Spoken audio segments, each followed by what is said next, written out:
Namazda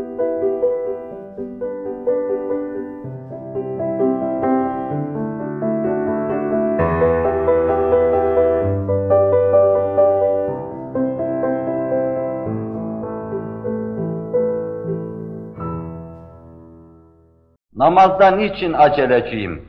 Halbuki ehemmiyetini biliyorum, buna rağmen sebebini anlamıyorum. Yoksa tam inanmamış mıyım? Kusur yapma başka şeydir. İnanma yine başka bir şeydir.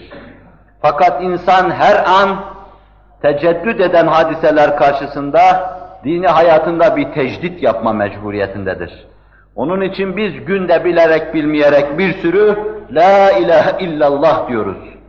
Sabah kalkan herkesin sabah namazından sonra 100 defa La ilahe illallah demesi Resul-i Ekrem'in hadisiyle sünnet olarak sabittir. Demek ki her gece geçirdiğin geceyi idrak ettiğin sabahla sen 100 defa La ilahe illallah ile tenvir edeceksin. Karanlık hayatını aydınlatacaksın. Senin hayatına zulmetler, karanlıklar sıkan, ağzından çıkan lafların olmuştur. Davranışlarınla küfrü şumam eden şeylerin olmuştur. Küfür alemine girdiğin an olmuştur. Bütün bu alemleri tenvir edeceksin. La ilahe illallah kutsi kelamıyla ve cümlesiyle. İşte insan dininde böyle devamlı tecdit yapmazsa, fikrinde bir ameliyatı fikriye yapmazsa, yani araştırma ve karıştırmakla meşgul değilse, afaki ve enfüsi tefekkür içinde değilse, nefsinde ve kainatta araştırmalar yapmıyorsa, ölümü düşünmüyorsa, rabıtayı mevtle alakası yoksa, cennet ve cehennemle alakası yoksa, bu insan tabi duygusuz ve hissiz olur.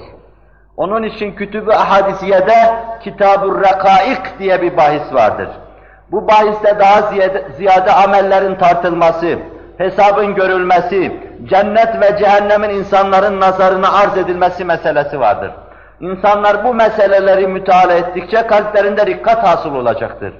Gözü dumura uğramış bir insan, haftasında gözyaşı bulunmayan bir insan, gecelerinde, teheccüdünde, gözlerinde bir yaşlık belirmeyen bir insan, kalbi demek ki kasvet bağlamış, dumura uğramıştır. Bu insan kimseye hissettirmeden bir ameliyatı ruhiye yapmalıdır hemen. Rekaike dalmalı, ruhunda incelik hasıl edebilecek yollara tevessül etmeli, kendisini biraz ağlamaya alıştırmalı. Biraz inceliğe alıştırmalı kendisini. Yoksa Allah muhafaza buyursun, farkına varmadan o kasvet, önce ağlamama, müteessir olmama, heyecan duymama, helecanlanmama şeklinde zuhur eder.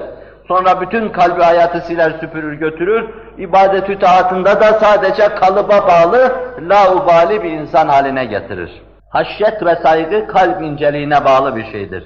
Dinsizlik, diyanetsizlik değil, fakat dikkati kalbiyesini kaybetmiş, kasaveti kalbiyeye maruz kalmış Allah muhafaza buyursun, ondan dolayı duymuyor ve duygulanmıyor demektir. Bununla beraber bütün mesele ağlama ve heyecan duyma demek değildir. Huzursuzluğundan ötürü kalben rahatsız oluyorsa şayet, mutazarrır oluyorsa kalbi hayatından, inşallahü teala o da sadık sayılabilir. Allah sadıklar zümresini ilhak eylesin.